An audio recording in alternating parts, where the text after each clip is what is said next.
وَإِنَّ اللَّهَ رَبِّي وَرَبُّكُمْ فَاعْبُدُوهُ هَذَا صِرَاطٌ مُسْتَقِيمٌ. Apakah akikah dengan 2 ekor kambing untuk 2 orang anak laki-laki kembar?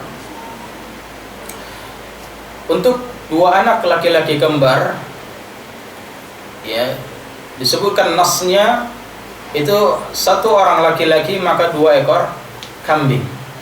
Ya, 2 ekor kambing. Wallahu ta'ala alam, kalau memang kembar maka dia memotong 4 ekor kambing. 4 ekor kambing.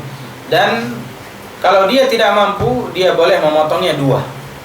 Sebagaimana anak laki-laki yang lahir 1, kalau dia seharusnya potong 2 karena dia mampunya 1, maka dia boleh potong 1. Ya. Wallahu ta'ala alam.